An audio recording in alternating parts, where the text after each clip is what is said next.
So real quick, I want to show you this tip in FL Studio that can kind of make your MIDI keyboard a little bit more powerful and save you a lot of time. This is something that I've been doing for the past few months. A buddy showed it to me.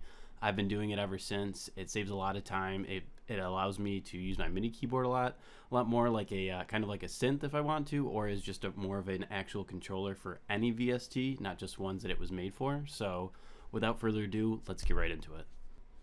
Okay, so basically we're going to be using channel presets to save a certain channel state, and that'll allow us to have everything that we learned with the MIDI stay there, so we can keep using those controls and make it very easy to mess with sounds or even scroll through presets.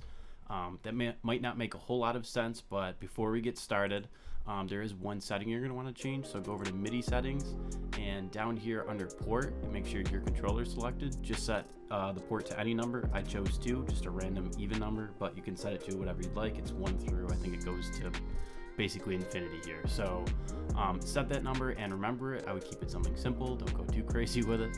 And then go ahead and open up any plugin for this demonstration. So I'm going to go with Omnisphere real quick, mostly because it can be kind of a pain to clicking around, looking through presets, all that stuff. So what we do is we first go to the gear wheel, and then that'll bring up the tabs, and go to the settings tab and set your input port to the same number that you set your MIDI port to for your MIDI controller. And you'll see now we can very quickly MIDI learn things. So if you don't know what MIDI learning is, it's just basically assigning a knob to a certain parameter on a VST, and then you can tweak with it using your hands instead of clicking around with a mouse. So to do that, on Omnisphere in particular, go to MIDI CC Learn, turn the knob that you want to bind that to, and now you're all good to go. And this works for any button in Omnisphere. So anything on here you see that you want to live automate, you just want to tweak with your hands, even these. And so this is what I mean by scrolling around by presets. So you can right click this, MIDI CC Learn, and I have an arrow key on my MIDI keyboard. So I'm going to press that. And now I'm not clicking my mouse, and I can still scroll through presets. And so this is a lot easier to hit this button, play a sound, okay, don't like it, and keep going. So I can kind of keep the workflow a little bit more natural. So you can do that with any plugin. And then one thing you will also want to do if you're going to do this for multiple plugins is just make sure you change the MIDI port, otherwise it'll control both of them. That's just how MIDI signal works. So go here and change it to 2. I haven't figured out a way to do this faster than just manually changing, so that's the best solution I've got for now. But again, we can hop in here, and I haven't tried Electrax before, but let's see. Yep, so they do have a MIDI learn. So let's just say I want to do the volume. I can go here, turn the volume knob, boom, and I'm all good to go. And that is how you do the trick. So that's just kind of like part 1 of this trick. Is doing the MIDI assignment. And then what you can do, because it can be a pain to set that up every single time you want to do this in a plugin, is get it all set up once. So I had this done with Omnisphere.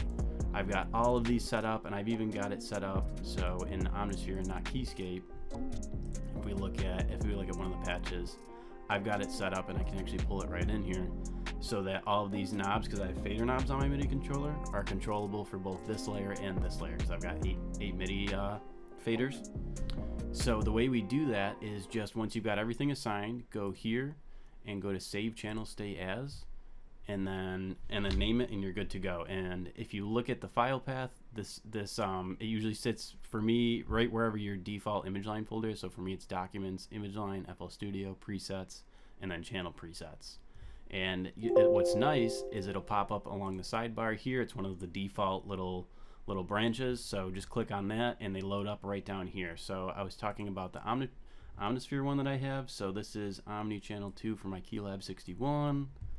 If we drop that in here, so you can see I've got all the patches on, and then I can, boom, I didn't have to do anything. It's learned all my faders already.